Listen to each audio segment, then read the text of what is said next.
All right. Good afternoon, everybody. Calling to order the January 8th meeting for Environmental Matters Committee meeting. And starting at the top, all the members are present. And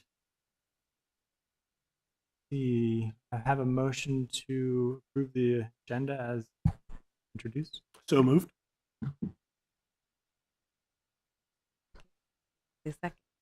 All those in favor, please say aye. Aye. Motion carries. Thank you. And have a business and miscellaneous for election of the chair. Is there a motion? I'll move for Alderman Savage to be elected as chair of the Environmental Matters Standing Committee. Thank you. Any discussion or other nominations? Okay. No discussion. I second. All those in favor, please say aye. Aye. Aye.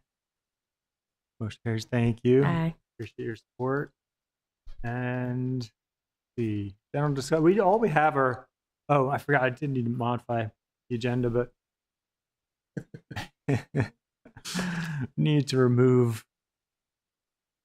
Let's see. ID 626. It's a stormwater fee incentive rebate program. Public Works is going to join us, I think, next month to get a fuller update on that. But for this afternoon, we're going to start with ID 426, which is Hawkins Cove.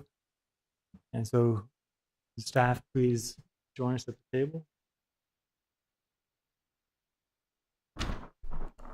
I'm excited about this. Oh, it feels so good to be on the Environmental Committee. This is great, guys. Happy to be here.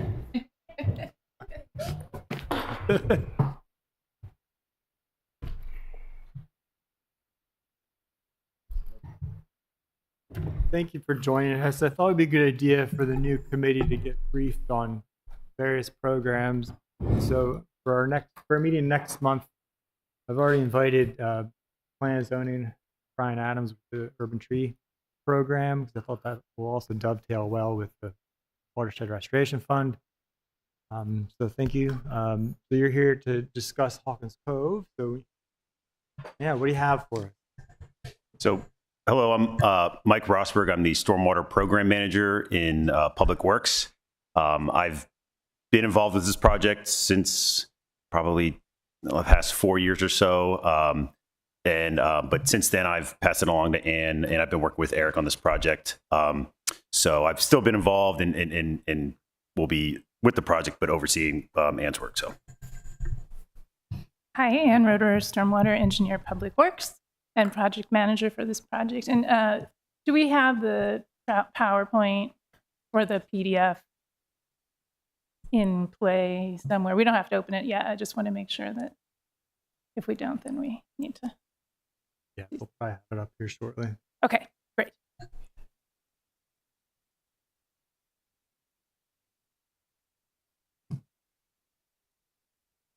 Okay, just check it. Just checking so that we can keep moving. I'm Eric Lashinsky, Chief of Comprehensive Planning, and I've been working on this project for several years as well, like Mike, primarily from in conjunction with the Eastport CNI project, which is our ambitious revitalization of Eastport Terrace and Harbor House, the largest public housing community in the city, which I know Alderman Conti has been very involved with.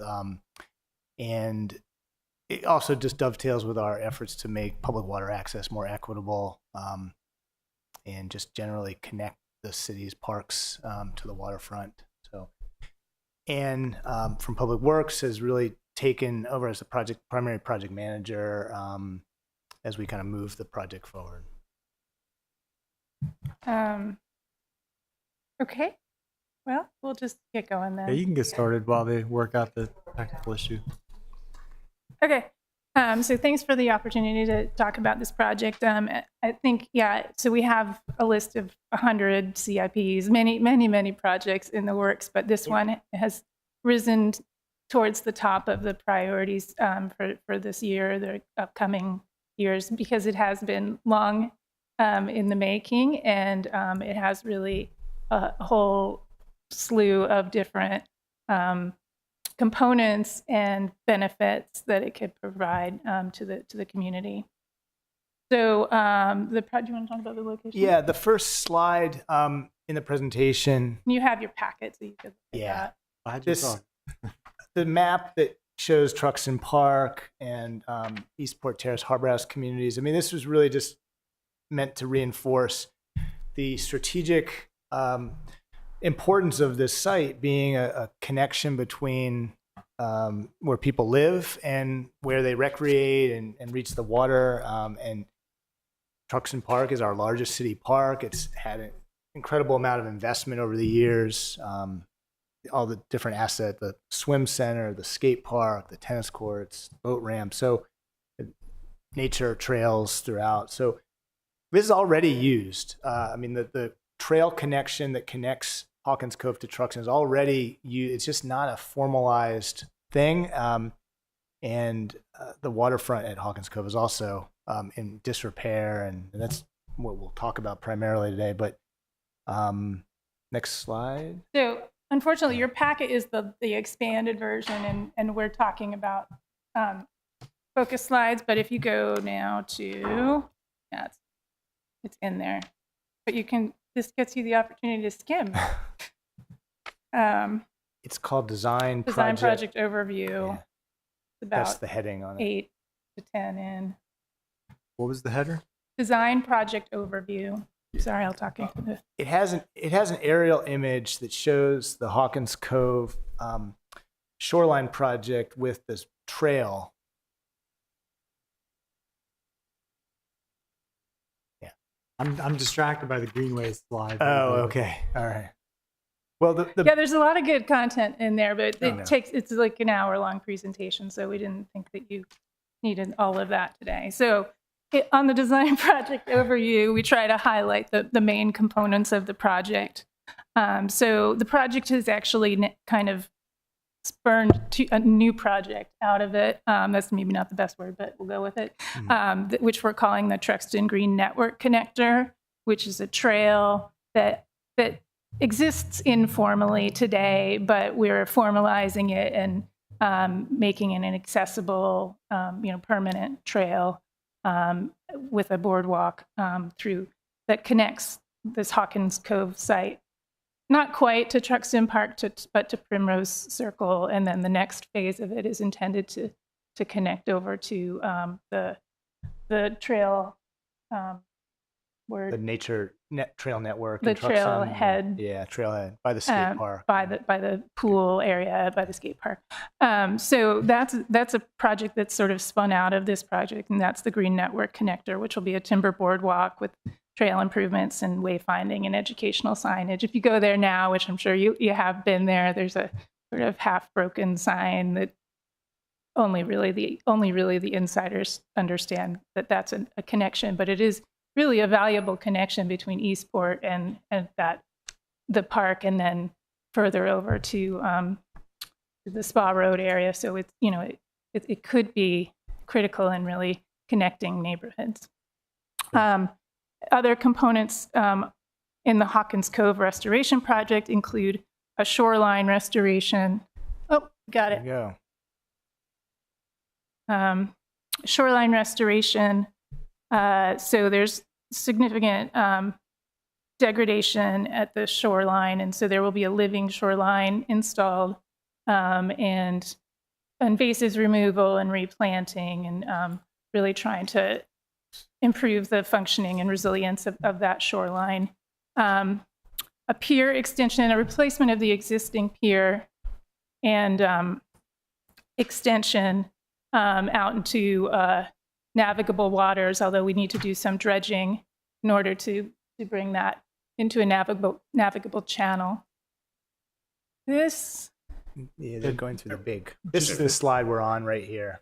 This is, okay. Just a couple things I think my colleagues think they may not be completely aware of, but the area where the proposed boardwalk goes through is actually conservation easement. Part of it's conservation easement owned by the city. Mm-hmm. I'm maintained, I guess, overseen by the Conservancy Board. And is that the Yeah, this is a whole strip that goes down actually to August Woods. It includes the old railroad right of grade. I think they used to come right of way that used to come through there. So there are a lot of future potential, trail connections. Yeah, But this is great. I used to traverses have several to, different properties, and yeah, it really is a connector. it's great. I used to live right over here, and I had to carry my bike into the ravine over the concrete that was thrown in the stream. So this is really going to be.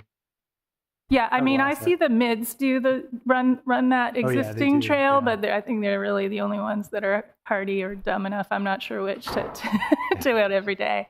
It's pretty. It can be, depending on the time of year and the level of vegetation, it can be a little rough. So the shoreline restoration is one key component, and we'll look at some closer up images of these different elements. Replacement of the existing pier with an accessible pier and floating dock, and again, moving further out into the cove to get to navigable waters, although we have to do some dredging to bring that navigability in some.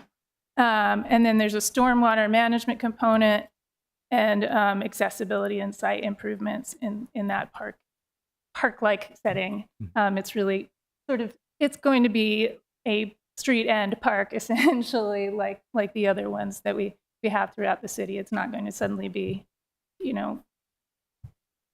swing sets and a big recreational spot. So we are in the bigger presentation, but I think next slide is fine. Thank you. So this is just a summary of really the kind of trying to explain the major priorities of the project and how they interact. It does have a lot of elements and benefits, both from an ecological health side, from restoration, trying to provide some resilience for that shoreline and address the existing habitat, but mitigate the extent to which we're disturbing it.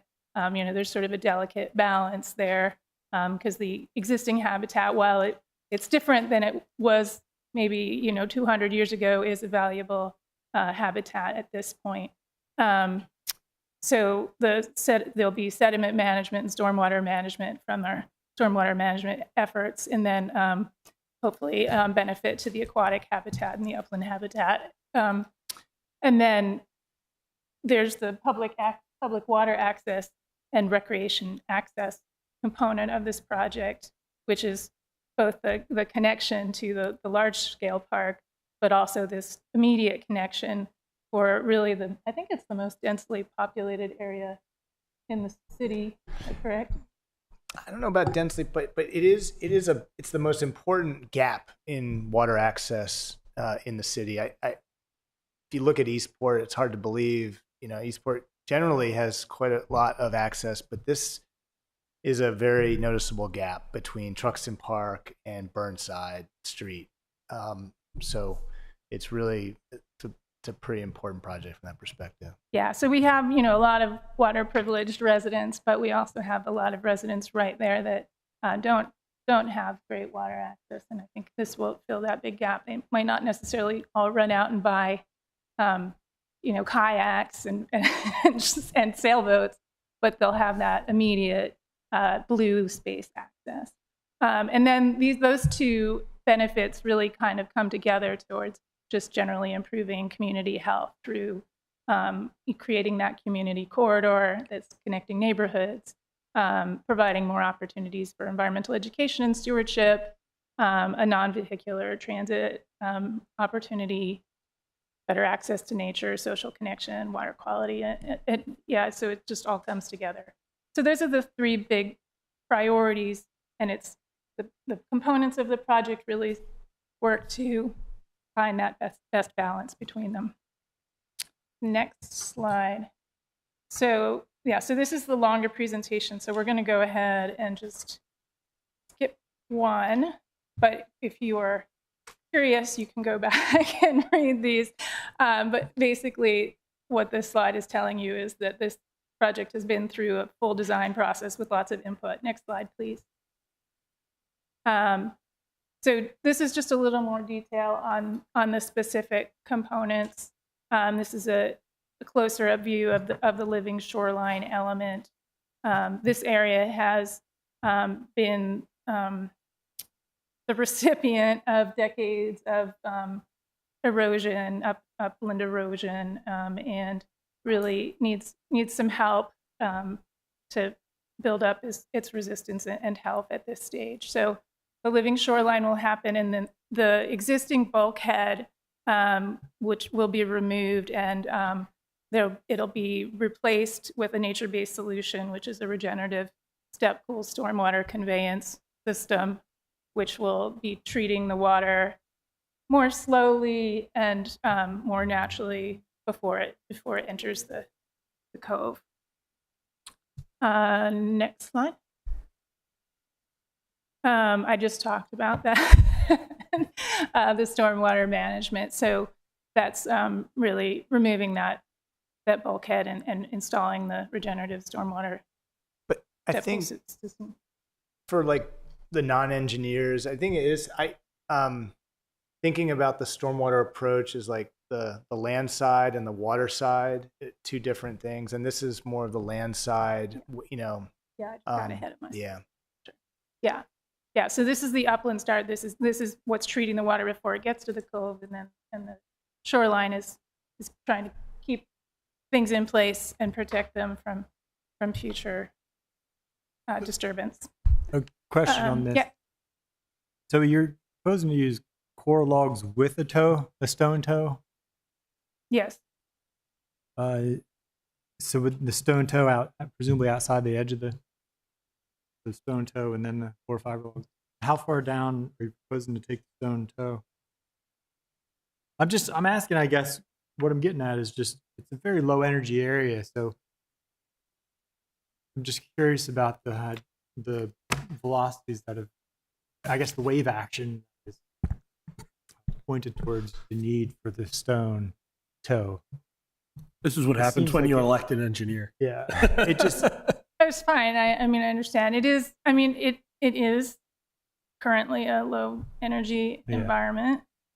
I think we're trying to design something that can meet the test of time. But Mike wants to say something. No, so he's going. I agree. I think it had brought up what the toe looks like. I think the idea is that this over time it's really for that initial period where these plants are getting established, we kind of designate this an area so nothing. Although it is low wave, nothing will likely get washed away, but it's still a designated area that we can say that we want to make sure, as far as an area that we're determining for living shoreline, gets established properly. And then over time, I think the way you won't even see the stone. I think it's and I don't know exactly what type or how much or how far out, but it's really just to kind of set a end marker to the living shoreline. So once those plants, those low plants get established, I think it'll really be.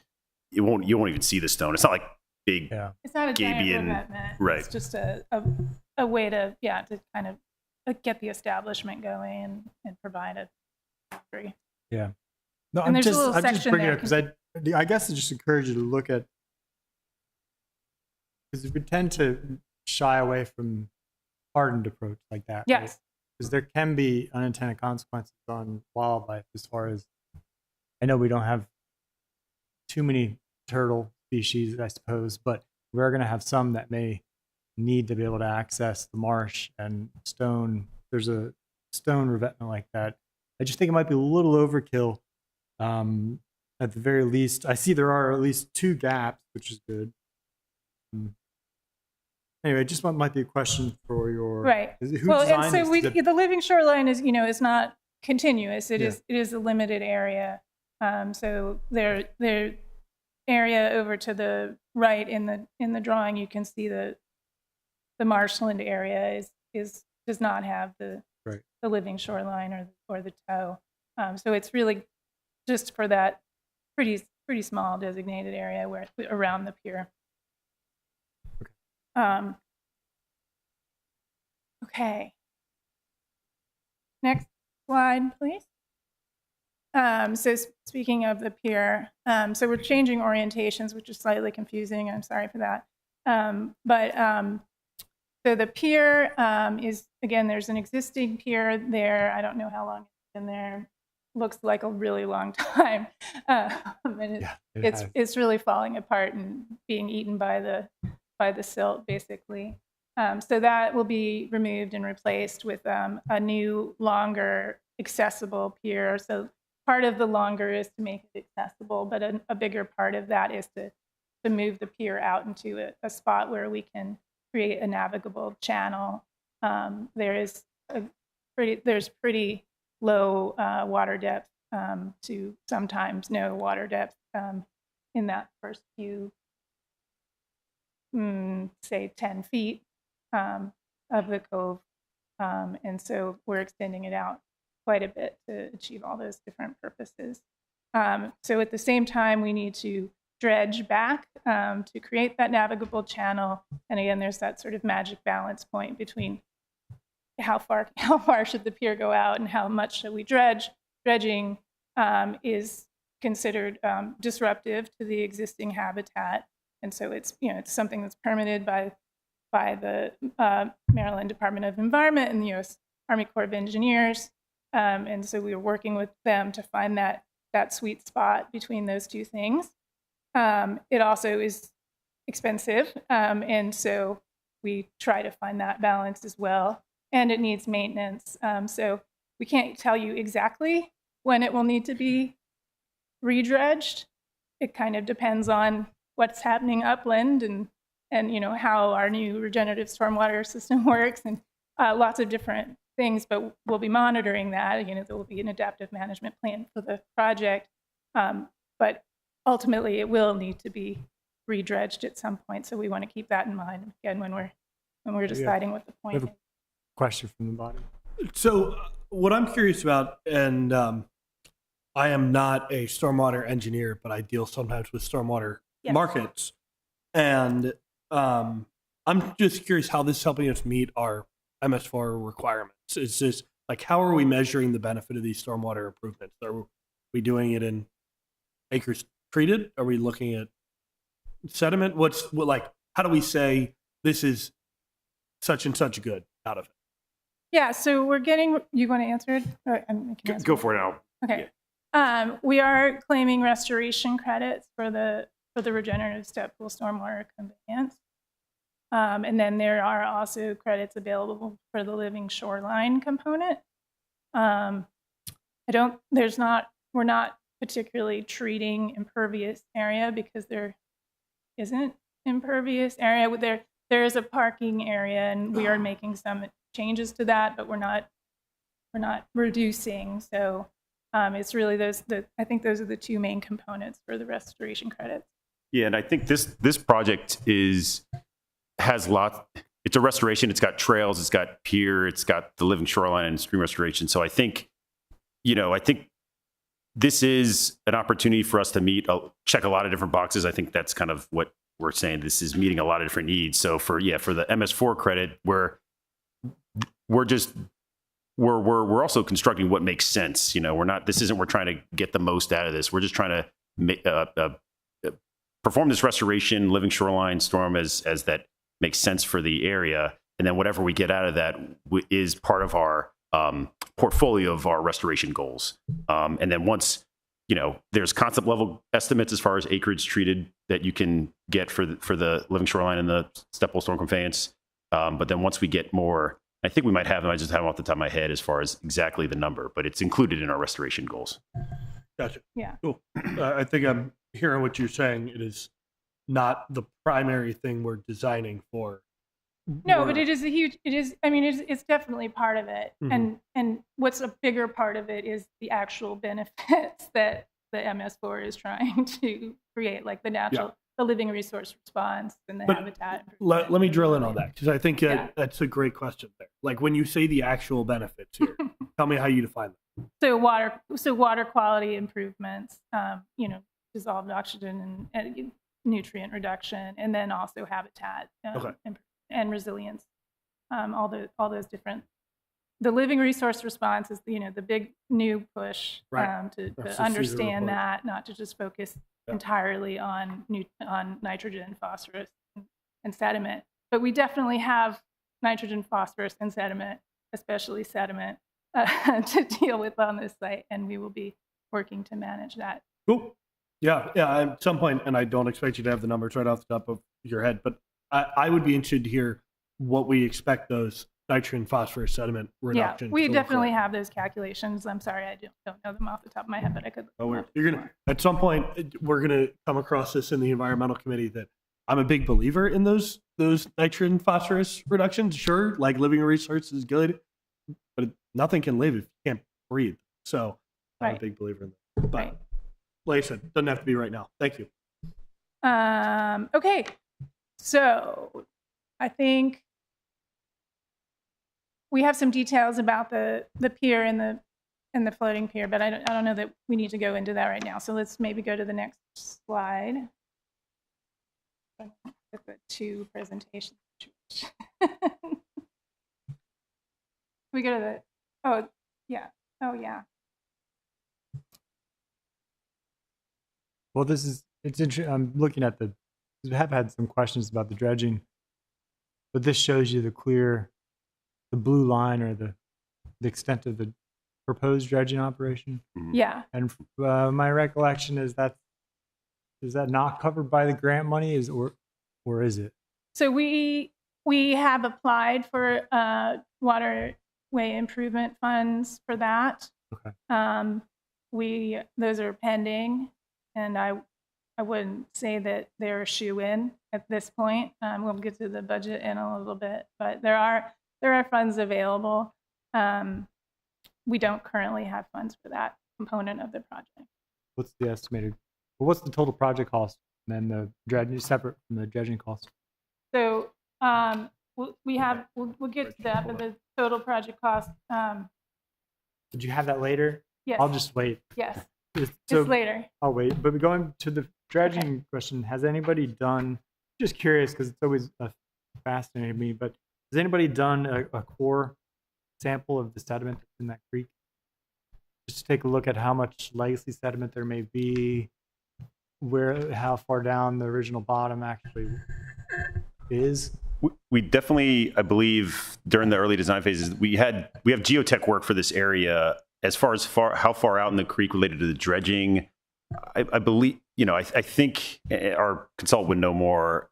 I know that it was tested to see if anything's suitable, and it's really not. It's nothing is really, I guess, as far as the construction of this project is worth saving for this. But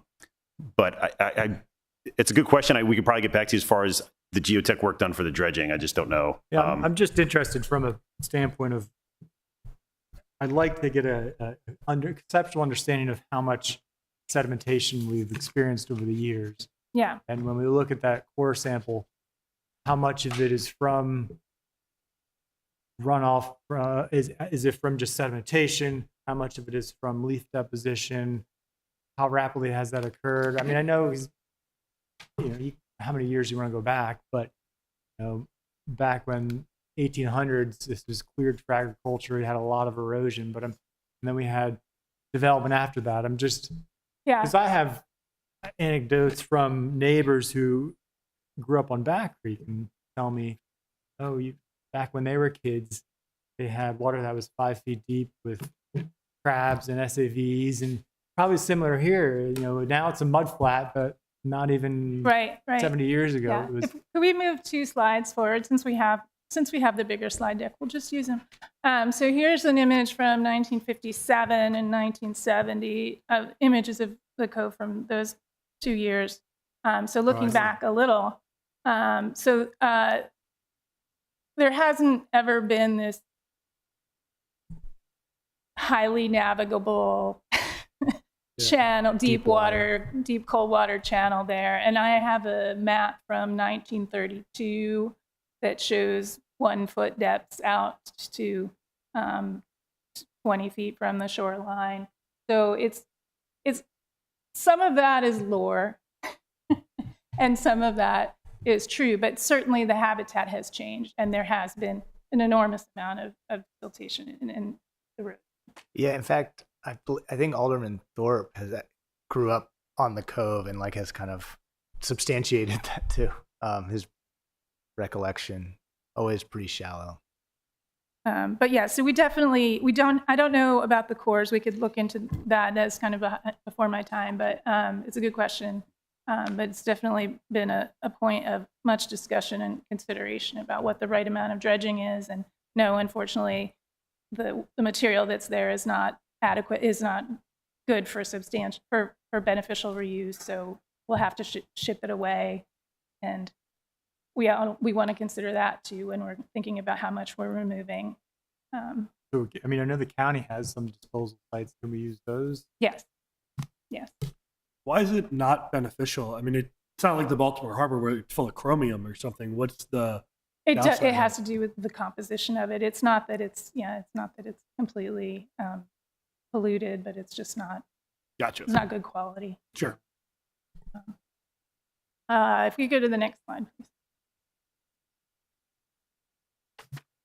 So the other land side components of the project are sort of more pragmatic. Some parking improvements, ADA parking and an ADA accessible route, drop off and turnaround area, and adding in some minor park-like amenities, some seating, some waterside seating, and a pagoda. Did we call it a pagoda? Pavilion. Just Pavilion. a picnic pavilion. But all of that is done with a pretty light touch to minimize the environmental impact. Can I make a suggestion for I love these ideas, and I love the idea of the kayak rack, but I'd almost say we should maybe double the kayak rack in the sense that I want to make sure that we have part of it kayak rack that is dedicated for the lower income, underserved nearby residents, and and I then think maybe we could have a separate one that's rented out, or I don't know how you want to propose to use it, but I know we talked about adding. You're downtown. Talked about adding a kayak rack that was going to be, I think, operated by Parks. But in any case, good idea. Might be worth more discussion with Parks about. Would they be taking over this? Yeah. Park? Yeah. So this will become part of Rec and Parks' responsibility, and we have ongoing conversations with them, and we have a meeting with them on Monday, so we'll talk about it. You have anything more you want to say about these? No. Okay. All right. And then we're gonna, next slide, please.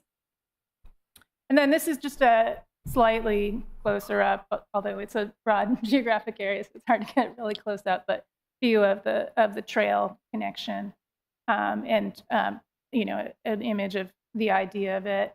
Do you want to talk through that? Sure. The boardwalk is the main idea is to make it accessible, to all users. People are biking.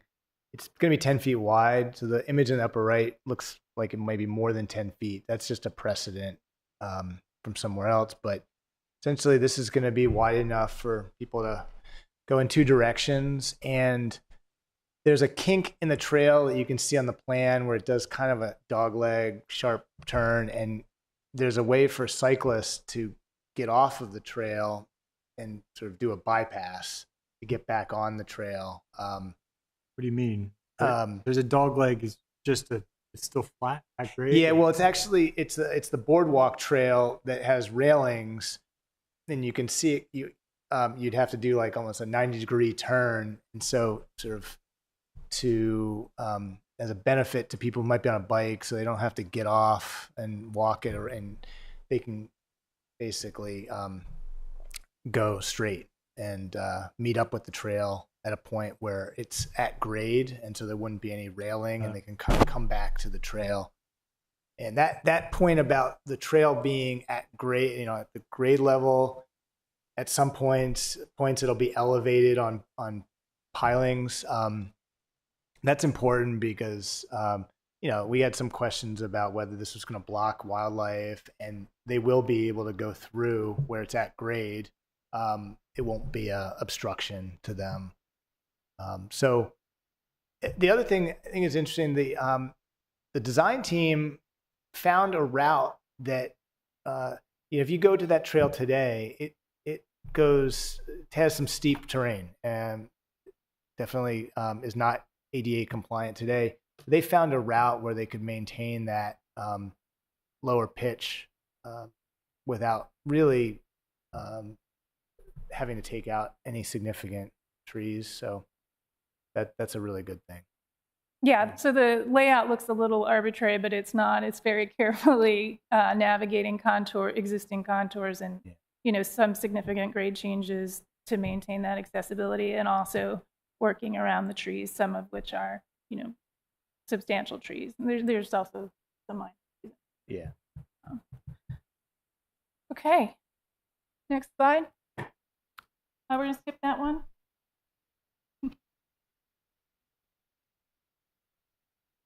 Keep going. I could speak briefly about this. This is a separate initiative that I'm really excited about that we've been working on for the last year.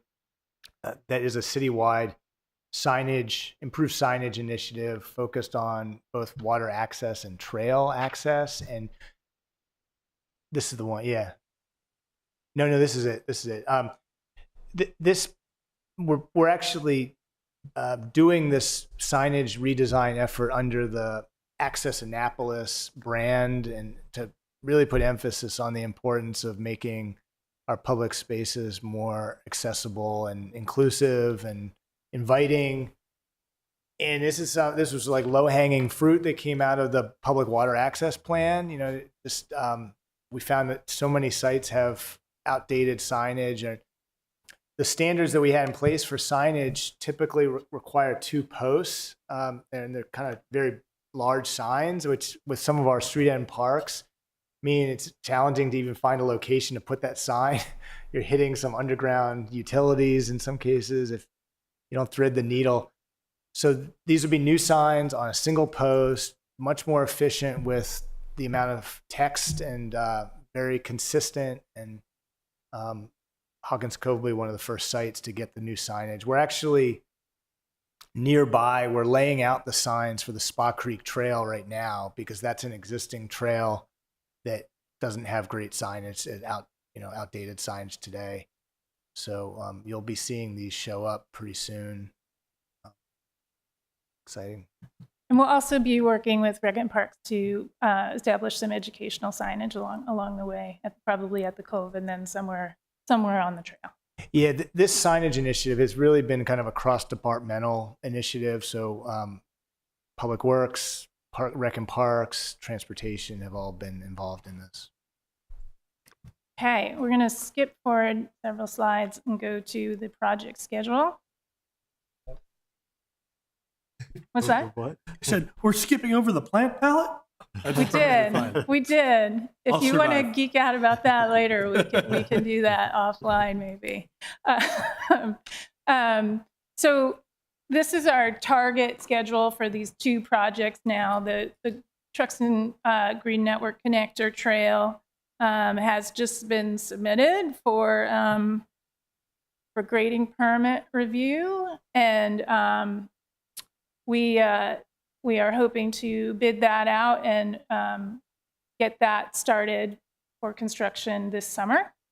That project is largely grant funded, and so we do have schedule expectations around that funding, and so that's a high priority for us, and hopefully should be achievable.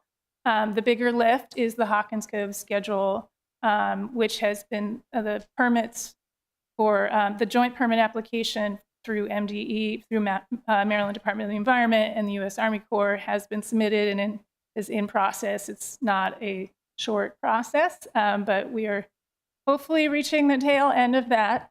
And then we can finalize our bid documents and send that out to bid. It will have to go through certainly also the city approval permitting processes.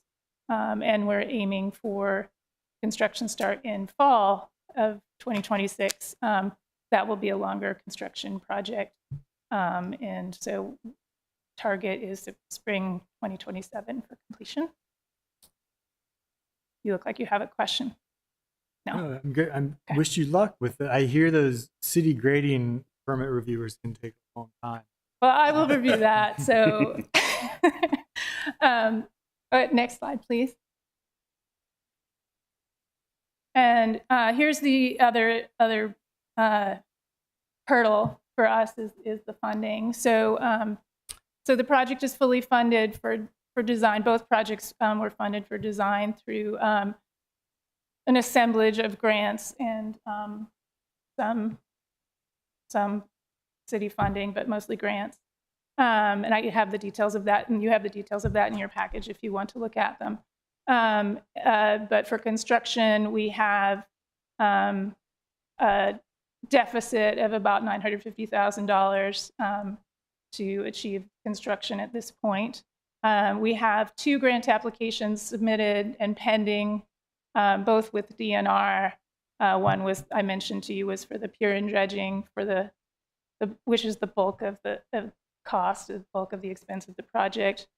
And then we have another application in for water quality improvements through DNR Grants Gateway, the trust fund.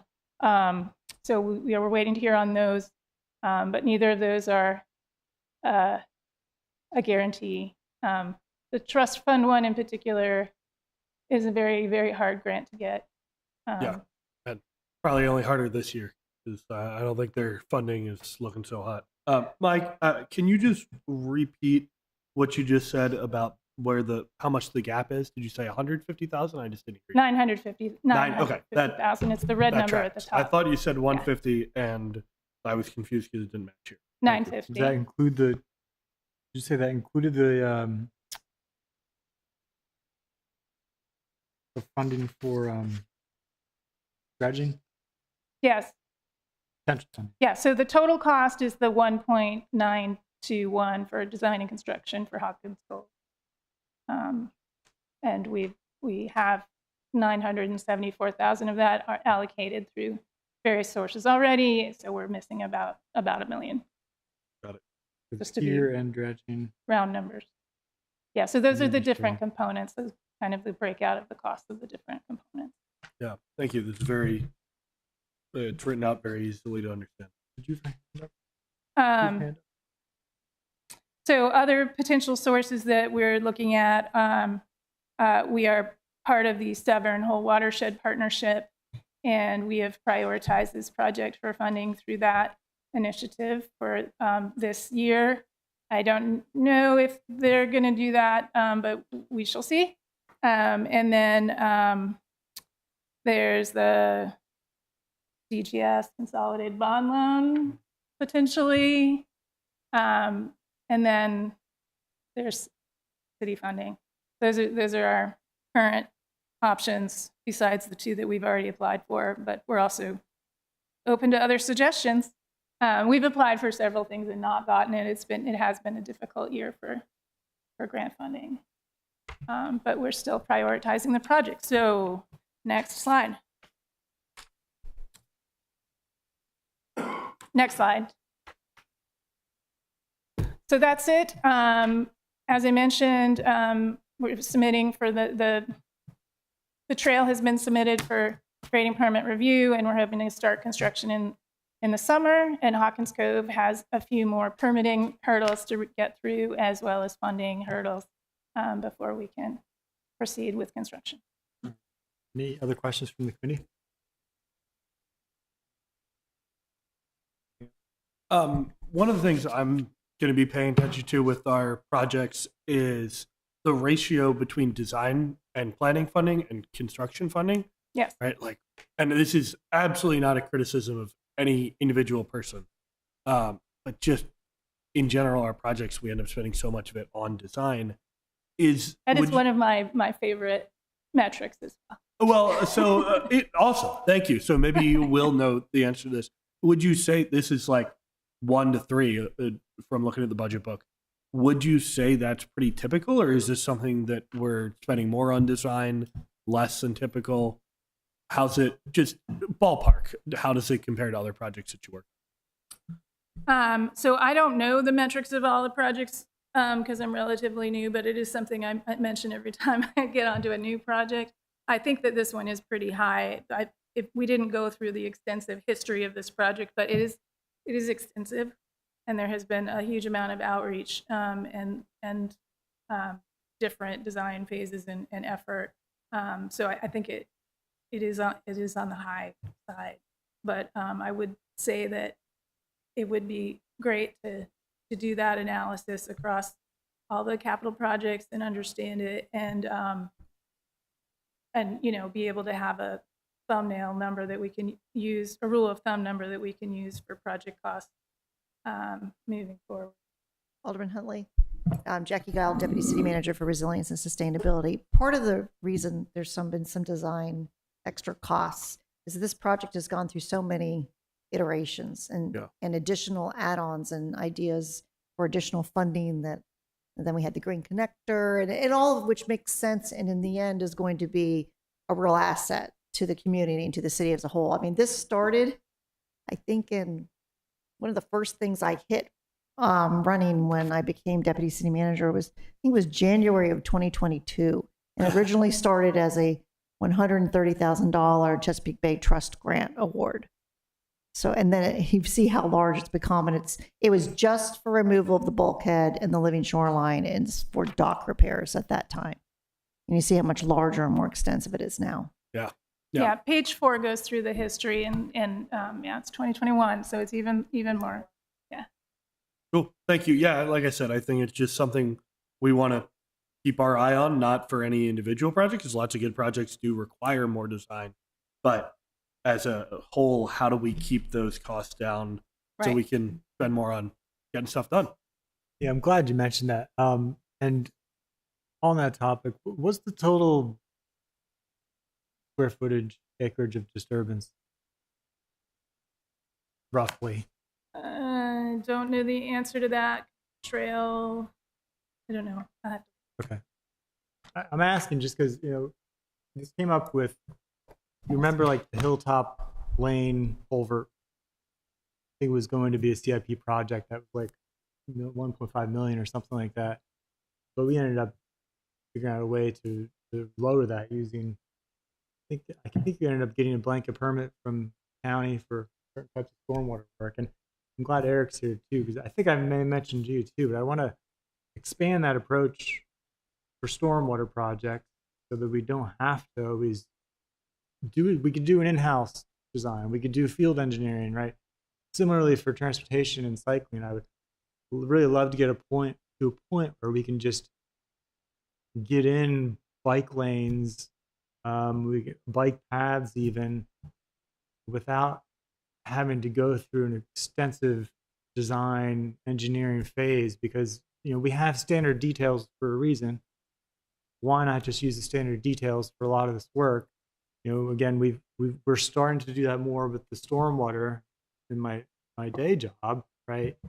I'd love to see that approach taken on some of the transportation angle, because then you don't have to spend all this money and time on just over designing something. I'm not saying this is over designed at all. I'm just saying. I will say that the trail component of this was by far the most straightforward part of the design. The trail? Yes. Yeah. Oh, that sure. said, all of this is within the critical area, and there are pretty extensive. This is for Harry. There are pretty extensive permitting requirements, right, but that do require a lot of technical backup. But that's our critical area law, right? I mean, I know it's based on the state model and they have to agree to it, but we're the ones who. No, I mean, we have to get the state, the MDE and the U.S. Army Corps permits. So those are.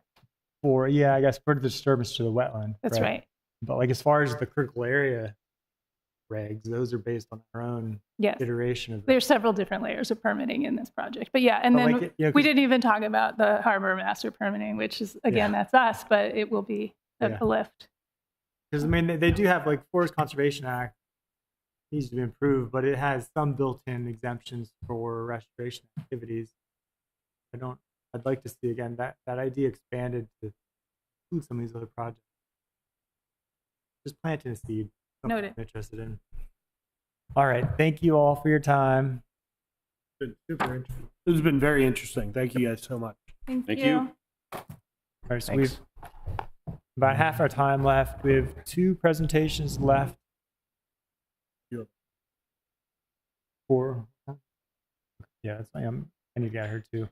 All right. So Mr. Meekins, if you could join us, and to you and us, I want to try to keep this to half an hour because I know Ms. Scott has a lot of information to get to. Absolutely. Nice to see you all, new members of the committee and older people. My name is Mike Meekins. I'm a senior planner in Kerner Planning and Zoning. I believe Alderman Savage asked, about a year ago for updates, periodic updates? Yeah.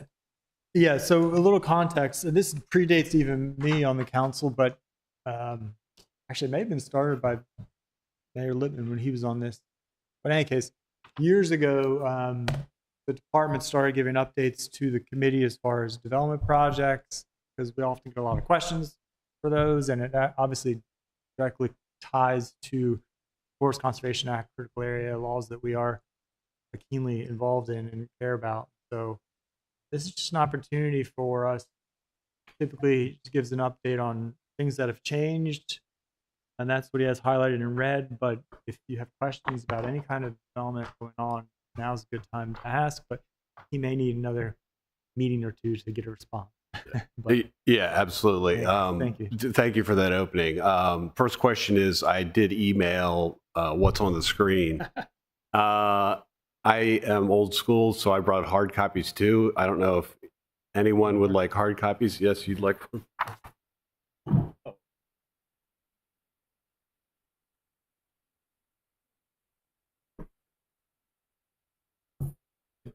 Yeah. Oh, thank you.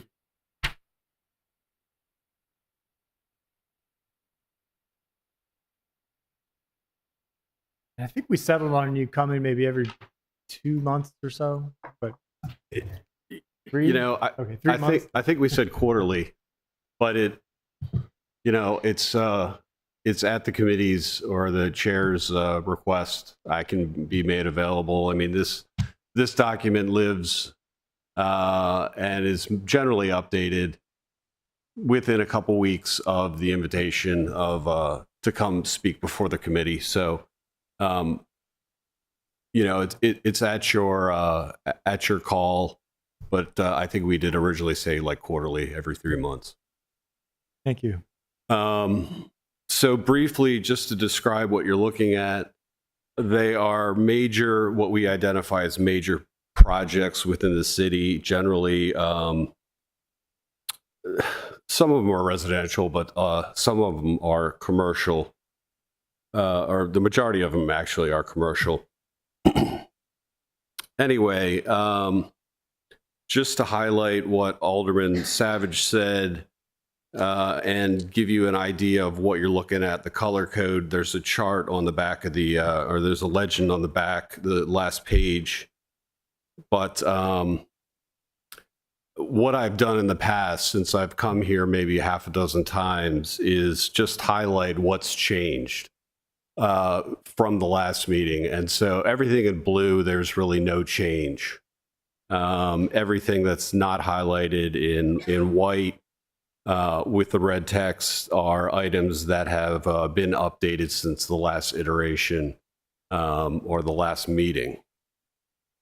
So entirely up to you. If you want me to run through everything, I can, or I can touch on the updates that I have, and then if you have any other specific questions for anything else, I'd be happy to try to answer. And as Alderman Savage said, if I don't have, sometimes if I don't have the answer now, I will have the answer for next time.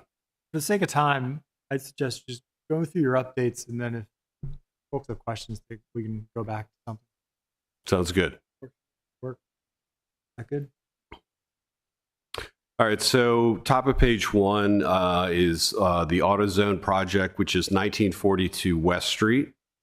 It's the demolition of 2 buildings and for the ultimate construction of an AutoZone auto parts retail store. That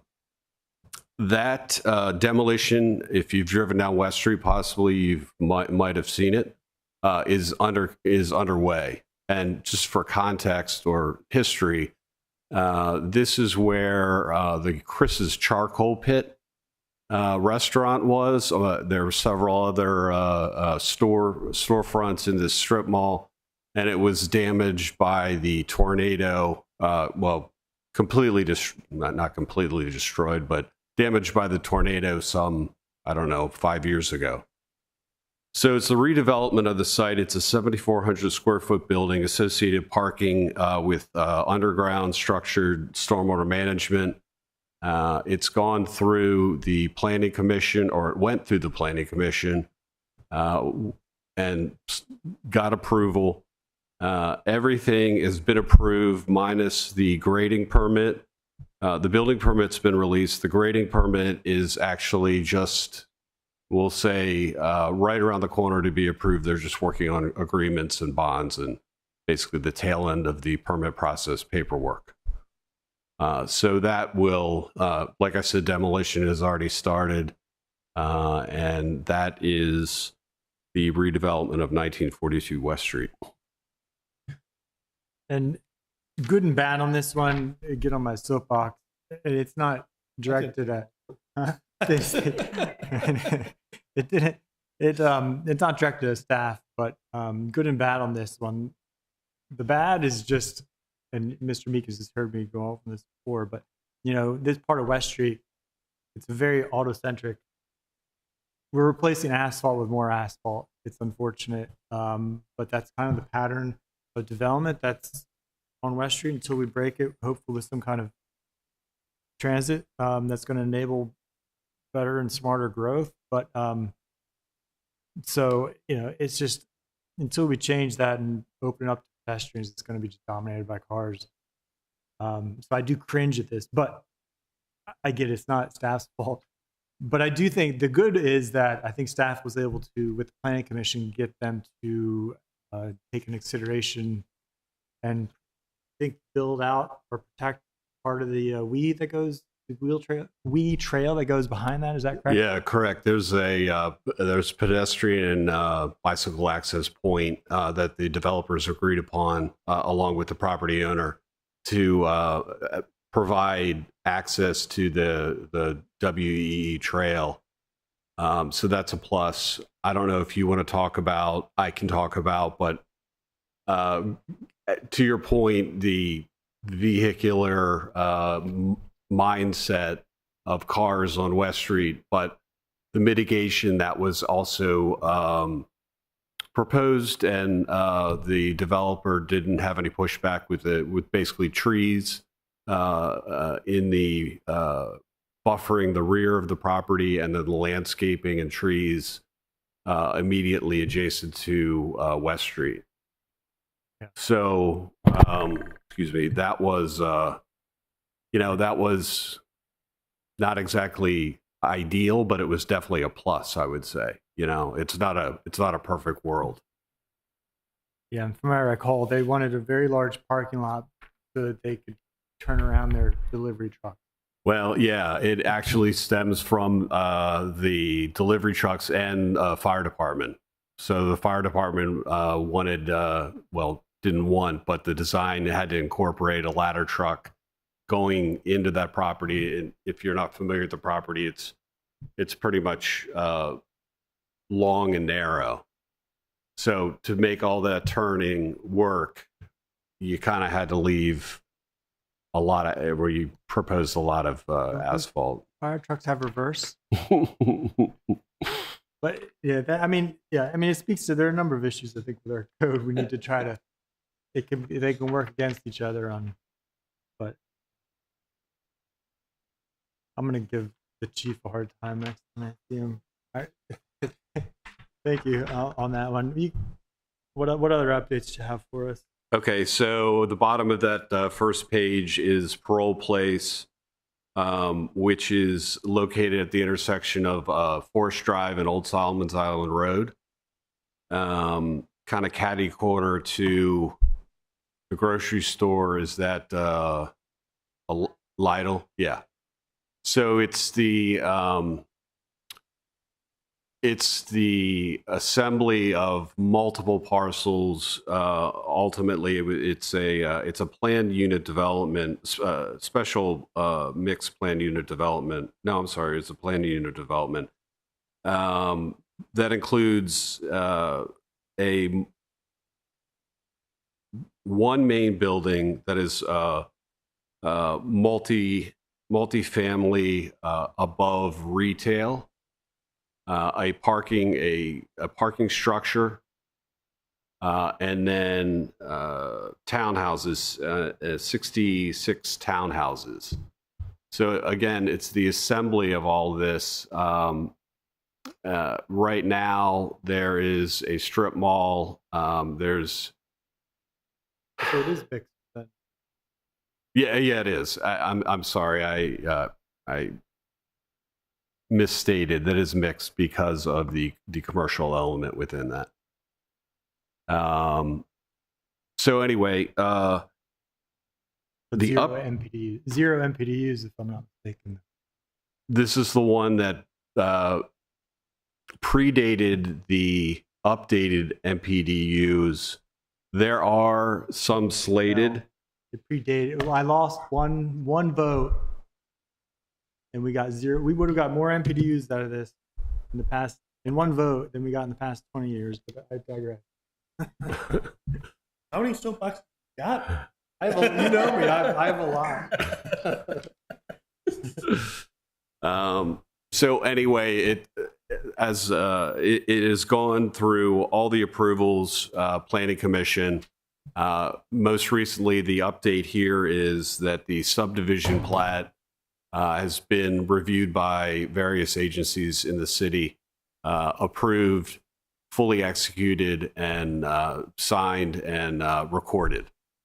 So conceivably, the next step would be for the developer to submit grading and building permits for this. Any questions? Just one quick question on this. The residential over retail units, are they intended as apartments or as condos? Or potentially both?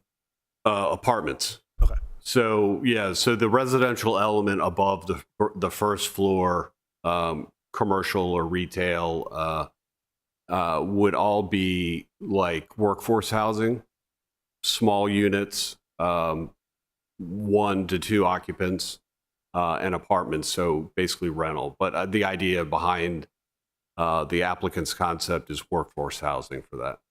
Love it. Thank you. Going to be looking at Mr. Lashinsky here on this project. With a lot of opportunities on those roadways in that area for bike improvements, especially on Forest Drive, Old Forest Drive coming up. It would dovetail really nicely with this project. You want to keep moving? Yeah, what's the next one? So the next one's on sheet 2, West Village, which is 161 West Street. It's basically right now it's a grass plot right next to lemongrass and Metropolitan on that section of West Street. It recently, so the update basically. The idea is mixed use again, first floor restaurant, second and third floor residence, and actually had been through the approval process through the Board of Appeals. I think it was planning. It was Planning Commission. You're right. Sorry. Planning Commission, but that expired. So they had to be heard again. And that recently took place maybe November or possibly December. I think it was November. So that's been approved. The building permit's been approved. And what's outstanding is so the building permit They revised utility connections and some minor elements. So they need to revise their grading permit. And actually that had expired. So they're updating their grading plan, resubmitting it. And then once that goes through the review process and approved, it'll be a approved mixed use structure that's going to be on that vacant plot right now. Great. So the last update that I have is a new project that just recently came in before the end of the year last year. It's the Thomas Somerville site at 2349 Solomon's Island Road. Yeah. And that is across from Chick-fil-A, if you're familiar with that area. Kind of a unique situation where this piece of property, there's a large warehouse and a small showroom within that warehouse. And the property itself, again, long and narrow, that stretches from Route 3 to Old Solomon's Island Road. The property is bisected by the city-county boundary. And that boundary literally runs through the existing building that's there now. So Thomas Somerville and the design team have come in. The boundary runs through the building? Yeah. Yeah, it's kind of an oddity if you actually look at that area of the city of Annapolis that borders Anne Arundel County. The boundary runs through that shopping center where, what is it, the dispensary, Gold Leaf, that parking lot, that shopping center, the boundary runs right through there. So anyway, they have come in. Annex it all. What's that? We should just annex it all. I think that might be further down the road, but not. It doesn't involve this project. But the idea is the Thomas Somerville Company will demo the existing large warehouse structure and redevelop that site, but almost entirely on the city of Annapolis side of that border. Really? What are they going to do on the county? Just put the parking on the county side? So they don't have so they're going to have to go through a permitting process with the county, and I'm not privy to that just yet, but I'm sure we'll be communicating. But the idea is to relocate everything onto the city side, and then possibly there's no proposal for anything on the county side other than revegetating the existing portion of that property. But down the road, could they do something? That's entirely possible. But their proposal right now, other than linking storm drains to the existing storm drain network that is in the county, the entire project, including the access points, the new building, which includes a warehouse, parking, associated improvements, and stormwater management, the entirety of that is located and proposed on the city of Annapolis side. So it would be the corner of Old Solomon's Island Road and I'm drawing a blank. Is that Somerville Road? Yeah. Yeah. And like I said, it really just came in. It will eventually go to the Planning Commission, but right now it's in the first review, just to iron out any major design changes. And I have Eric Lashinsky, my expert witness, that would like to say something. I just wanted to say that from a bike and walking mobility perspective, this is a much more exciting project, frankly, than the Parole Place, because it has a tremendous amount of frontage both on Old Solomon's Island Road and Somerville. And in a study that was done about 5 years ago now, that was looking at originally how to extend the Poplar Trail to meet the South Shore Trail at Route 2, essentially the West-East Express, turning from West Street down Old Solomon's to then Somerville was seen as even a longer route to get to the town center, like a more feasible route, because Old Solomon's has ample space today. It's got shoulders on both sides, and Somerville also. And so that is going to be something we're going to put in the review for this project that I think would be a pretty straightforward aspect of it. So it's still going to be 100% commercial, but yeah, you're going to look but at it has the potential to have a really nice, 10-foot wide shared use path, separated from the street, and there would still be a gap between this property and West Street where the shopping center is, but we can fill in that later when that project happens. you guys are going to be on, tested here, because our side is going to have to look better than the county side of this property. Yeah, no, as Eric said, I think it's a great opportunity to improve those pedestrian and bicycle networks at this corner, and then eventually down the road, I would think the shopping center at the corner of West and Route 3 would, when it's redeveloped, incorporate those additional networks. Yeah, and I mean, I think that at some point that intersection is going to need a traffic signal. Yeah, Old Solomon's and West Street. Yeah. It's pretty dangerous. I think that's going to probably be coming out. The MDOT's doing I think I heard you say circle. Oh, is that what you said? I missed that. Circle. We can certainly suggest that to MDOT.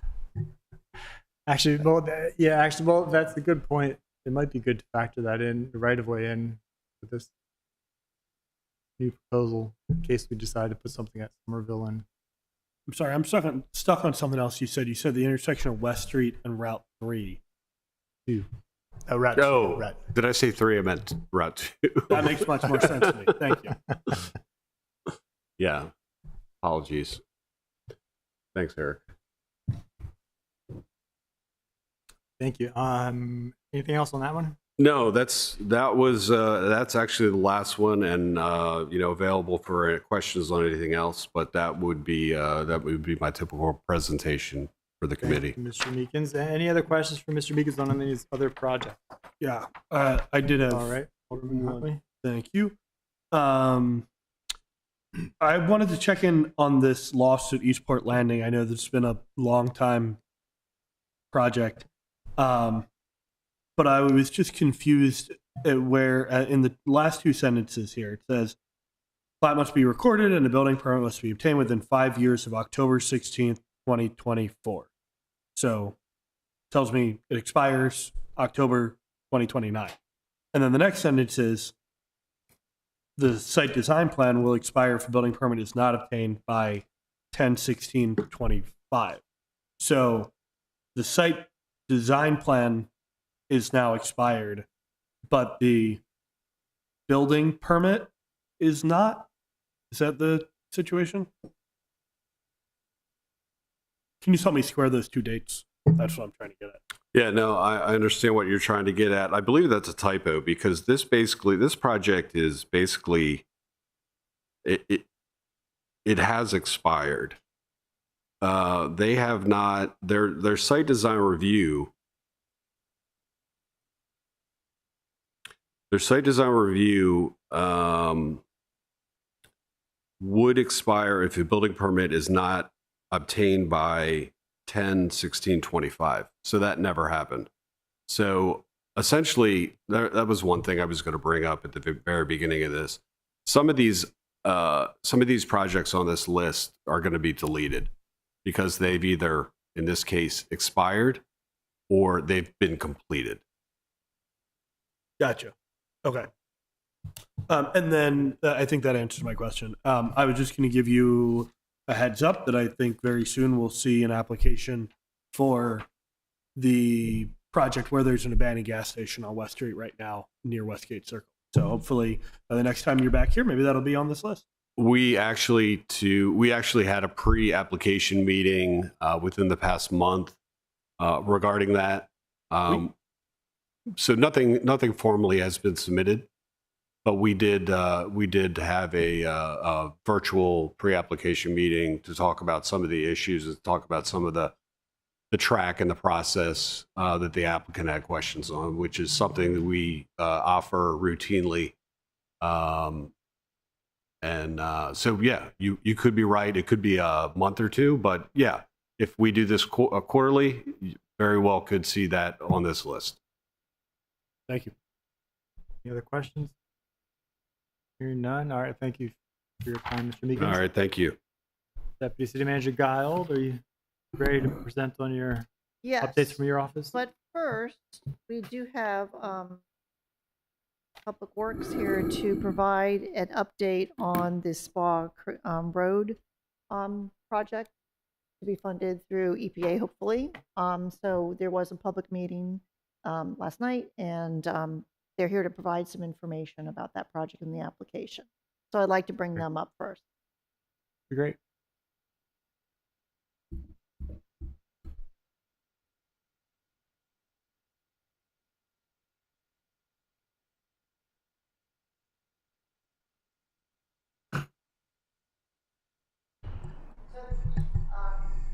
They provided me with a one-page bullet points on it, and it's very good as a way of summary and a reference. So Allison will send it to me, and then I'll send it out to you. Hi, good afternoon. Allison DiMatteo, Department of Public Works Engineer. Hi, good afternoon. Alyssa McDaniel, Grant Administrator, Public Works. So there was some questions regarding a community meeting that was held last night. So yes, we held a meeting, the Resilience Authority held a meeting last night for the community.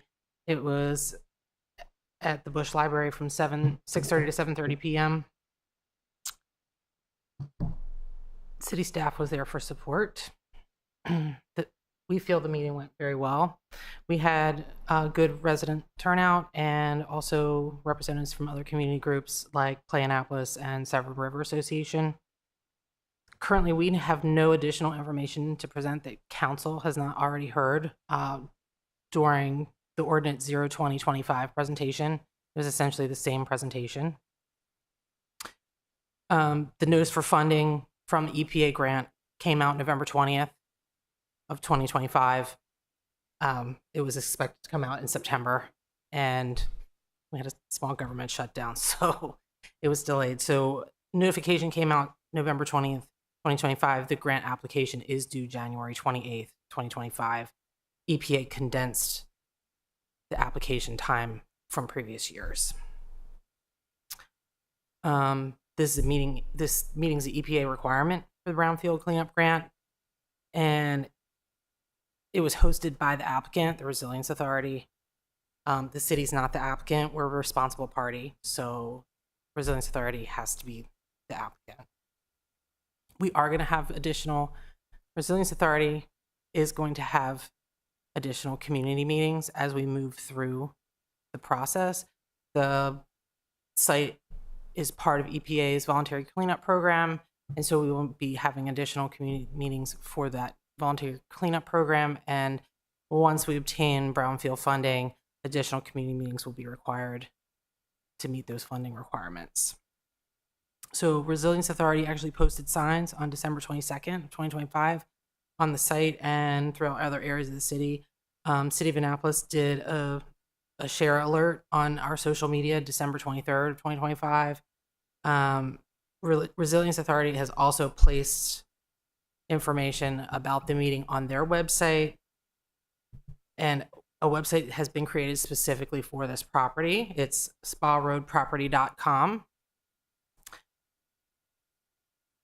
The website, we posted the information on the website December 22nd of 2025 for the meeting. You can also find multiple pieces of information on there. So if you go to the website, again, it's sparoadproperty.com.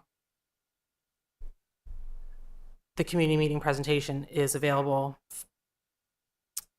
There is a draft of the EPA Brownfield cleanup narrative Please keep in mind that this is a draft and is still going around for technical providers for review. The final draft will be posted after submission to EPA. There's also the draft APCA, which is the analysis for brownfield cleanup, is on the site. There's a contact form for any community members. They can fill in their information. That email comes to us. Public Works, we're also keeping track of each of those community members so we can have an email list to send out any future information to them in specific email alerts. The Phase 2 assessment is also available for download. You can also navigate to the Spa Road property site through the City of Annapolis site. If you just search Spa Road, it'll take you to a landing page that'll navigate you there. You can also navigate to the Spa Road property site through the Resilience Authority's site. If you go to the Resilience Authority site and search Spa Road, it'll send you to a landing page, which will direct you to the Spa Road property site. Those are currently all the updates. We are just going for EPA funding for brownfield cleanup. Allison, two things. Can you introduce yourself, so especially our new council member knows who both of you are? And then if you could provide just a quick overview of what this project is about so that Alderwoman Conti can be up to date. Okay, so again, Allison DiMatteo, Department of Public Works Engineer. The Spa Road site is a brownfield site that requires environmental cleanup. It's been under assessment for quite some time. It was an old incinerator site and dump site. That is why it's requiring the brownfield cleanup. A portion of the site also holds Weems Whalen Field. We want to remediate that portion for public use, and currently we're trying to determine what the use is going to be along the frontage of the properties. Is that, do you have additional, if you have specific questions? Okay, great. Oh, good. That's right. I think that not only will I push these bullet points out to the entire city council, but also highlight the spacreek.com link because it does have great information on it. And anyone who's not familiar with the project can find everything they need there. Yeah. And I know we haven't met in however many months, 3-4 months, but I don't believe the council was notified of these meetings. So I guess moving forward, if the new council could be included in the loop by, I guess in this case, if you let the Resilience Authority know to make sure they add us. Obviously, there's a lot of inherent interest on the body on this project, especially this committee. That'd be good. And so what are the next steps then? This is a couple of other public hearings to meet the grant requirement. Yes, exactly. So it's an EPA requirement for this grant program that the lead applicant has to host a community notice meeting where they just let the community members know that they're applying for federal funding for this project. Okay. And Alderwoman Conti, I did want to say thank you so much for coming last night. We appreciate your support. All right, great. Just to point, Alderman Savage, the bullet points do identify that this notice about the meeting was provided to city staff and aldermen on January 5th. I didn't see it. I did a search. I got it on January yesterday. Yeah. Oh, maybe it was No, the that's 5th. several days. 5th was Monday. In any case, 2-day notice is not sufficient. In the future, if they could just give, I know it's a new council, so I understand, but We'll make sure we'll work with the Resilience Authority to make sure for any future meetings that you guys are notified when the public notice goes up as I well. appreciate you taking the time to come out and give us the update today. I know it wasn't planned. Thank you. I don't think we have no more questions on this, right? Okay, we're good. Thank you. Thank you. Thank you. Jackie, you want to go into yours? You Sure. have half an hour. Yep. All right. So this resilience and sustainability highlights for January 2026, I put these together for Alderwoman Conti's benefit. In advance of these meetings, I usually get them out further in advance, holidays, and staff illnesses sort of snuck up on us this time, so they can digest them.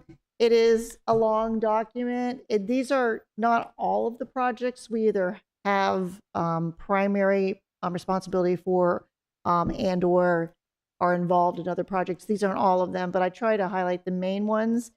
And the reason part of it is so long is not only do we have updates in here, but I always leave the project description here because I do not expect everyone on city council to be conversant as I am with these projects. So when you see an update, you can refer back below it as the project summary so you know what I'm actually updating. And this one's particularly long because Ashley Diaz, one of our environmental program managers, attached a sample of our new newsletter. We just started doing a resilience and sustainability newsletter. It's bi-monthly in November. So she has the November newsletter here and the January newsletter, which both can be found on our landing page on the city website. Jackie, could you summarize your staffing? Oh, so in our staffing, so I'm in charge of resilience and sustainability, and I work across all departments, programs, and activities of the city to make sure that we are putting an environmental resilience lens on everything. So I work with all the departments virtually in the city, mostly the operating departments such as planning and zoning, public works, transportation, rec and parks, Office of Emergency Management. But I also work very closely with the Office of Law and Police Department and Fire Department, of course. They're electrifying as well now and becoming more energy efficient. So they're part of the plan and willing participants. They've come around quite a bit in the last few years, I'd say. And then my staff is made up of 2 environmental program managers, Dylan Lakonich and Ashley Diaz. And they're both, one is here with me in City Hall, and one is across the street because we're out of space here in City Hall right now. Hopefully we'll all be moving downstairs when that is in this building and when it is remodeled and finance moves out. So I'll just hit some of the highlights of the highlights. And of course, at any time, please call me, text me, with ideas, concerns, questions, or Ashley or Dylan. I have them kind of split up between, Dylan is mostly energy efficiency, solar, building energy efficiency, that sort of thing. And Ashley is more on the habitat, stormwater, natural resources side. And she's also doing the bulk of our communications and engagement work. She's even supporting other departments such as Public Works with their outreach and education. Let's see. So I've divided this highlights document into sections, and the first one is energy efficiency, clean energy, and I have our projects underneath that. I want to move to the second item on here, which is incorporating resilience into building energy performance standards, or BEPS. When you add resilience, you call them BERPS. The city had, the Resilience Authority on behalf of the city had applied for a U.S. Department of Energy, a federal grant, for the city to work with other jurisdictions and technical support partners to develop a model code, building code that built resilience into it, focusing on buildings under 30,000 square feet, mostly residential. Maryland state law already requires resilience requirements into buildings that are 30,000 square feet and above, and they mostly are commercial buildings and public buildings. So this project was focusing on your smaller buildings, mostly residential. However, we got caught up in the new administration's grant termination frenzy, and they terminated our grant, although we had already started work on it. The technical consultants were already working and incurring fees and sending us invoices. We were able to get invoices reimbursed through September 30th, and we now have invoices that go through October 9th, which was the official day the Resilience Authority was notified of termination. So we're trying to get those reimbursed now as well. When we anticipated that the termination was forthcoming, our technical partners worked as fast as they could to give us as much product as possible. Some language around model code with resilience built in, what it might look like from insurance and technical issues, and the Resilience Authority is gathering that information to provide to us. There is an appeals process associated with this. It's an informal appeals process. The Resilience Authority has already sent the initial letter for appeal. in. There is no designated time for the federal government to respond to us. So we're working on what do you do next? Because we sent in the letter timely in November, and it hasn't been that long yet. So we are discussing already, next steps. What do we do next as far as appeal goes? So I will update you further on that. What was going to be produced from this project was a model building code that we would not be obligated to implement, but which could serve as a starting point for planning and zoning to tailor a building. And it was going to be tailored to Annapolis from the beginning. So very easy for us to decide, do we want to turn this into code? So we could take what we have right now and still work with that, or see if we can get this termination overturned. Next up are LED streetlights. We have a number of funding avenues that we have obtained for LED streetlight replacement. We're already working on some of them have already been replaced. We've identified other streetlights to replace under the various funding mechanisms we have. And one that we looked at is D, on page 2, LED streetlights. At the bottom, there's D, ownership of city streetlights. In the FY26 budget, Resilience and Sustainability was funded to do a study of our streetlights and if it made sense for the city to own all of them and maintain all of them and replace all of them with LED. That project was completed by Tanco Lighting, which is a company that does this sort of analysis and then works with jurisdictions on implementing their plans. Their results of that study showed that the city could save a significant amount of money into the millions over a long period of time, like 20 years.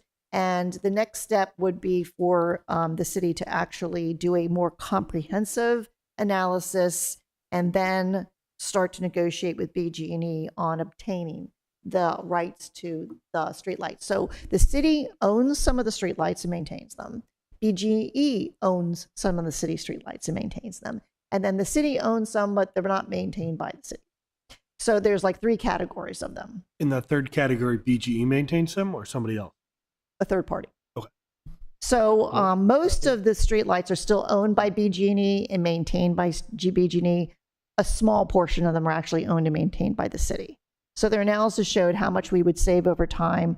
I was asked not to divulge the results of this study by the acting city manager yet to council.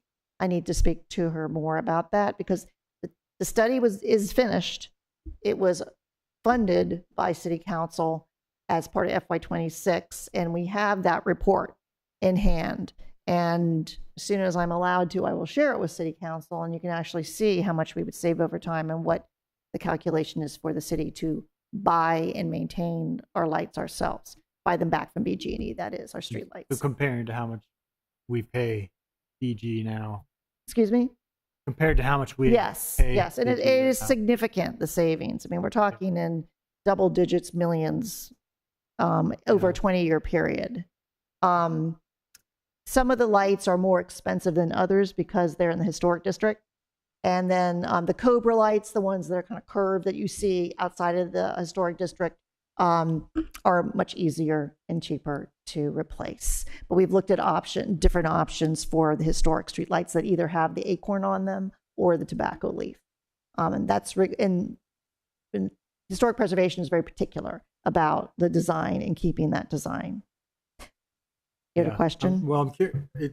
I think it's my 2 cents is that I think if we actually got to a point where we could own the lights, it opens up some other avenues for us to explore. As far as I was just listening to New York Times podcast about, they were talking about Pittsburgh, who implemented a light pollution study and associated improvements, which ended up saving them a significant amount of money.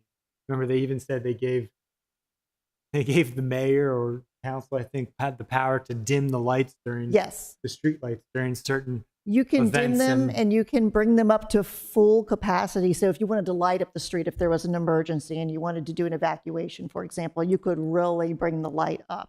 If residents are complaining that the lights are not the right, they're too bright, they're coming in my window, they're keeping me awake, you can make them softer you can not only make them brighter or dimmer, but you can make them softer and you can change the color. So it's not as much, it's easier on your eye.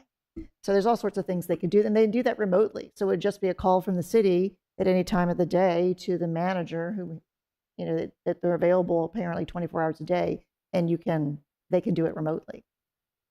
I was going to say something else about this study. Oh, Maryland, I believe last year the General Assembly passed a law that gives local jurisdictions the right to buy the property and buy back their lights. So BG&E could not say no to us. We would just have to negotiate on the terms and the price of that. Right. So we have a number of LED projects going on that are all grant funded. On the third page at the top, we have the Greenhouse Gas Emissions Inventory and Climate Action Plan. The Greenhouse Gas Inventory was completed last fall, actually at the end of last summer. I've been tweaking it a little bit and asking our consultant, Karamita, to make several changes for clarity and to provide information about how they arrived at their emissions data.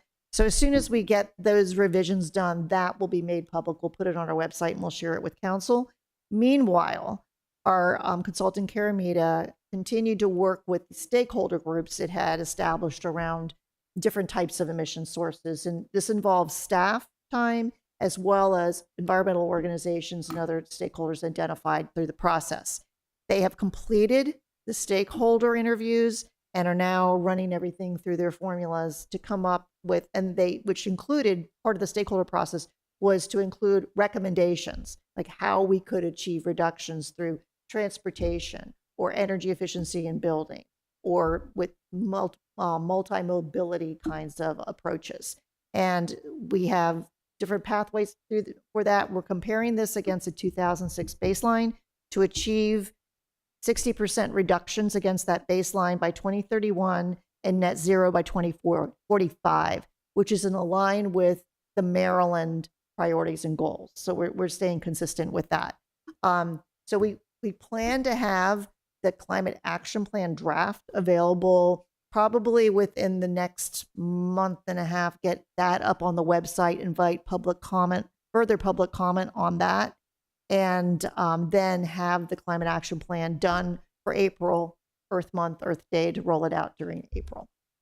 And this will allow us, the city, to prioritize projects against the climate action plan once we finalize it, including budgeting what projects we might want to put in there and budget against going forward. Yeah. And an interesting tidbit from some of the presentations I've seen is that, because for those who don't know, I did the city's climate footprint back 20 years ago now, originally. Back then, the highest user of energy, essentially emitter of carbon dioxide was the built environment, all buildings that we have in the city. But now, according to the preliminary data, it's actually the transportation sector that is the largest contributor of greenhouse gas. It's still the built environment, but transportation is very high up there. I thought it showed when that last I thought it one did too, but I looked at it again, and we'll see. I did make some changes to it, so we'll see where it comes out eventually. Yeah. In the final one, because I thought it would be transportation as well. But transportation did not come down as much, even with some of the improvements that we've made over time with micromobility and different routes, and we've added some electric vehicles. But its problem is we just started doing that, and we just got the 2 electric buses. We have 2 more on order, so there hasn't been enough time and data generated to show any impacts from that right now. Plus, the fleet has grown, so we've added a lot of vehicles. And most of the vehicles that have been added in the last 10 years are hybrid. They're not all electric. We only have a handful of all electric vehicles in the fleet, the immediate fleet, that are ones we use for enforcement, patrols, and that sort of thing. The police vehicles are all hybrids, the patrol cars. We don't have any all electric there yet. And transportation, and the fire department chose not to pursue a grant last year. That's something we hope to work on more.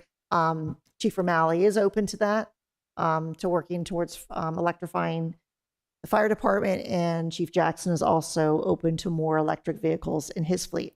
In fact, one of the main sites that we're using with grant funds from various different funders is to electrify the police force, provide them the EV charging infrastructure first.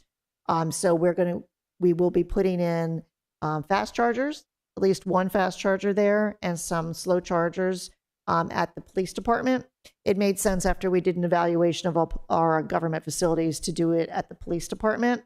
And, there's been a lot of arguments between departments. Do we get the vehicles or do we get the chargers first? I'm going to make sure we have the chargers in place so that everyone feels confident about ordering electric vehicles. So we're doing that. We'll be working on that this spring. There's also, we had done a couple of years ago, we had a consultant that was funded through our budget, I think FY24, to do an inventory of all our electric vehicles and possibilities for electrification. And that was completed about a year and a half ago. It's on our website, it was provided to council. There is an opportunity, but we have never done an in-depth analysis of an actual fleet assessment. And this is something that many consulting firms offer, where they get into the metrics and what vehicles should be replaced first in your fleet and what they can be replaced with, what savings you will realize, and what maintenance costs you will incur. And that is the kind of information they use to show what you should be doing each year, which would make it a lot easier for central services to present that in their budget. And could show council, if we really want to electrify our fleet and reduce emissions from our fleet, this is what we need to purchase this year moving forward. I think that's something the city really needs to do. I've never had the funding to do it, but there is a program through a company that is working with BG&E where they will provide us with what is basically worth $25,000 in assessment for $2,500. You can also get reimbursed from that once you finish your project. No guarantee, but most likely. I mean, they have the funds until they run out. I think this is something that's very worthwhile pursuing. Ashley Diaz, one of our environmental programs manager, has the lead with that. She's working with central services on that. I think that if transportation doesn't have it in their budget, I think that the city manager's office does, but I think it's very worthwhile spending money on, so we can get a really in-depth fleet assessment that we can work with, council can work with, and see exactly how much this would cost. Okay. So kind of 10-minute check. Yep. Yes, just like I want to leave a little bit of time in case they have questions. Yeah, I just wanted to hit some of the things where we have either an issue or an opportunity. I mean, I will, of course, anytime, as I said, call me about anything on here. I'm going to move over to page 4 to the electric vehicles, charging infrastructure, streetcars trolley. The Resilience Authority has taken the lead for the city, county, the visitor center, and the Denker Foundation to put together an RFP for an electric trolley feasibility study. This study, I'm not sure if you're very familiar with this at all, Alderwoman Conti. I did provide information about it in your onboarding documents. But this is a trolley we envision that would start at City Dock. You would come off our electric ferry, you can get on our electric trolley, travel up Main Street, down West Street, hook you into Parole eventually, into hotels and things that are down there. This would be a trolley that could accommodate perhaps bicycles on the outside, but it could be used as an economic development tool, a business development tool, and a low to moderate income development tool. So I believe that it is ready for final sign off. I checked in with the Resilience Authority today, but I didn't get a response. We were passing it around over the holidays. Yeah, I think their target was the 15th to get that out. Yeah. Just again, keep in mind, I think we have $100,000 of Yes. potential one-time use money that I don't think is going to get used on the. I was hoping to get it rolling for Forest Drive, but I don't think that's going to happen next. And we have $100,000 allocated from the city and $50,000 from the county. And the Denker Foundation has said that they will pitch in additional funds to do this feasibility study. We're hoping to kick this off, get the the RFP out by mid-January, and get this rolling in the spring so that we can have a report by summer. Okay. On the next page, on the City Ferry Pilot Project, we have funding from FTA, Federal Transit Administration, for funding for the ferry. Last year, literally the day before I was about to award the project to a ferry design build firm, I received notice that our grant had been terminated. Well, put on pause. It was paused because we were not in line with Trump administration priorities. We were given the option in August to amend our grant application. The directions were not so subtle. They were very clear that something that was diesel, electric, or other hybrid was much more acceptable. Otherwise, we would lose our funding, which is $3 million for 2 ferries and landing improvements and infrastructure equipment. The city decided to go ahead and amend to a hybrid ferry, not fully electric. However, we believe because the distances are so short that be traveled by our ferry, we would be on electric power pretty much all of the time. It does provide, going diesel, adding the diesel element does provide us some more flexibility in design, perhaps a more robust hull, which would be better for traversing the Severn River when it's a little rougher because we go out to the bay pretty quickly. And we would like to be able to take this ferry over to Carr's Beach and Hawkins Cove, which requires us to go out into the Severn. So there are some positives in going hybrid. The county has a similar grant. They always were going to do hybrid because they are going to traverse longer distances across the Severn. And then I checked in with the Visitor Center of Annapolis and Anne Arundel County, and they're getting ready to put out an RFP for design build on the Chesapeake Bay Ferry, which would go to all the way down to Virginia and all the way up to Havre de Grace and various points on the eastern shore. Annapolis is designated as 3 stops on that ferry. So we could have a very busy harbor with boat traffic, and which is a good economic stimulus as well. Let me see what else we have here. We'll be talking more about stormwater restoration projects and fees at our February meeting. We took that off the agenda for this meeting, so I will leave that alone. And I'm moving to page 7 to the Severn Hole Watershed Partnership, where it says update. The Severn Hole Watershed Partnership is a 5-year project funded by the Department of Natural Resources. It's a state grant, so it cannot be terminated or paused. This year, we received $2,250,000. I mean, for last year it started. This was a very competitive grant process where only 5 jurisdictions were selected, or regional areas. So the Resilience Authority put in the application because it could apply on behalf of the city and the county, and we brought in probably 40 other partners on this, 10 major partners. So these are restoration projects and community outreach and education throughout the entire Severn River watershed, where we have money in hand for this year. We're currently working on identifying projects for next year and the following few years. We hope to at least get the same amount of money, if not more. The city came out really well in the first year. Most of the projects are within city limits. At first, it didn't look like that, but it worked out well for us in the end. And let's see what else. Oh, I would be remiss if I did not hit page 9 in our electric leaf blower financial assistance program, because I know Alderman Savage very much supports that, and Alderman Huntley has his doubts, to say the least.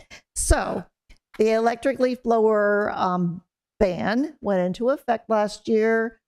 We've had mostly the complaints have come from people who see violations of the ban. We have not had complaints from people who are being forced to use electric leaf blowers and give up their gas-powered leaf blowers. So as part of financial assistance to ease the pain with this new requirement, the city initiated an electric leaf blower financial assistance program administered by the Chesapeake Bay Trust, which takes a 10% fee. They wanted a 20% fee, but I worked with them and got that down to 10% and said, let's see how it goes. It was not easy, but I was tenacious with it. I got to use my lawyering skills, which was fun. The program we had after administration fees and some consulting that was done by the Resilience Authority to help develop the program, we are left with about $85,500 for actual rebates. We provide a $100 rebate on an electric leaf blower to residents and a $2,500 a $1,500 rebate to commercial businesses like landscapers and people that are doing gardening, that sort of thing, and lawn care. So there has not been, initially there was a big rush for rebates, which we predicted we were going into fall, and then it eased off tremendously. So far, we have had, get my glasses out for this, but it's here in the report. The Chesapeake Bay Trust has processed 163 rebates. About 5,900 rebate information mailers were sent to residents and commercial businesses. And this is a one-year agreement we have with the Chesapeake Bay Trust to administer and report upon the rebate program. It's renewable if we choose to renew it and fund it again. So we still have approximately $53,443 in this program. I am expecting that spring will bring another onslaught of applications for rebates. We'll push out the information again in the spring, and we'll see how much we have left at the end of the year. We've talked about requesting, and we're still discussing how much to request for rebates for next year because we're waiting to see how much money actually gets spent. But we will have to put some type of request in the FY27 budget. So you've gone through roughly half. Yes. Little. So we'll see. Yeah, it's a little less. We'll see if spring really does bring an influx of more applications. So I think to me, this is telling me there were a lot of people upset about having to use, especially the commercial businesses, to use electric leaf blowers. But in reality, it doesn't seem to have caused them that much pain because we're not getting as many rebate applications as you might think from the commercial businesses. So how many from this, you can apply for, like as a resident as well, right? So What number I don't have here that I need to get from the trust is how many of the applications have been from residents and how many have been from commercial businesses. We'll see who is feeling more pain than the other or more interested. I'll have to work out for next year's budget with colleague here. Your fiscal hawk. So let me go on to enforcement. So we get a lot of complaints for violations from people. We've put out 3 waves of information about the new law and flyers through the rebate program to almost 6,000 businesses and residents. So everyone knows about it. They can't say they don't know about this. We've put out press releases, it's social media, and it's on the city's website. I don't get complaints that I didn't know, just that there's flagrant violations. And what are you doing about it? We have planning and zoning, and between planning and zoning and public works, there are 3 additional inspectors, whether they're electrical inspectors or housing inspectors or other inspectors that are available. There's 6 to 7 of total available to do inspections while they are out and about. If they see a violation, they can issue a citation or a warning. Then we have planning and zoning also made available overtime to those inspectors who choose to do enforcement or sign up to do enforcement after hours or on the weekends. This has become very popular with these inspectors, and they've been jumping on that opportunity for the overtime. And so I did have a number from planning and zoning, but this one wasn't updated, how many citations have actually been issued. So I'm making a note right now about that. Glad they're doing it. Yeah, I mean, I've been happy to see actually like some large apartment complexes near me and condos who they have their commercial landscape companies that they hired are gone electric. Yes, and I was told by a couple of landscape businesses when the law was enacted that they saw the writing on the wall, and some of them were already trying to invest in electric. They knew it was coming, and they were preparing for it. But the commercial equipment is expensive, but their regular equipment is fairly expensive as well. The former city manager, Malinoff, he had approved a position to hire a person dedicated to enforcement of the leaf blower ban. I had made a job description, it has gone through HR and planning and zoning. It has not moved recently beyond HR, so I will follow up on that and see where that is. We were going to have that start in the summer leading into fall, but it will be good to have that position for spring. so we can do additional enforcement. We had money in the city manager's budget to fund that position for this year. All right. Well, we are out of time. Yep. Any rapid fire questions or any questions from the committee? Yeah, I'm just confused on where that money's coming from for the inspector. It was in the base budget for planning and zoning. It was, City man. No, we're taking out the city manager's budget. We have several positions that are not been filled. We Right. had a administrative assistant for the last 2 years that wasn't filled. Actually, we gave that position over to planning, to central services so they could, and we've been continuing to share an administrative assistant with the mayor's office. That cannot continue forever. If the city manager's office is really put downstairs where finance is right now, we're going to need our own assistant. It's not going to work. But there has been unused funds for a while for that position. So we had money from that. And then we had money where we now, obviously, since the city manager is, Mike Melanoff is not with us, and we have an acting city manager who is already being paid for her position. So we have some excess fund in the city manager's budget so that we're pulling money from that. I don't remember that coming through the finance committee. I could just be misremembering, but would you mind checking on that? Yeah, I'll check And with that. If there because- is an FT sending it to me, Yes, thank you. acting city manager Buckland probably has information on that.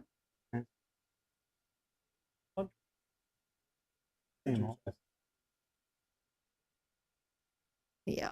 Oh yeah, if it's going to, I thought it was the same. I mean, in the. All right, we are ready for reverse.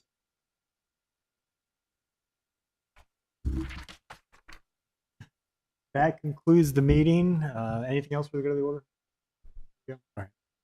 Thank you all for we held to our time. Appreciate your feedback. All right. Is there a motion to adjourn? So moved. Is there a second? Second. All those in favor, please say aye. Aye. Aye. Meeting adjourned.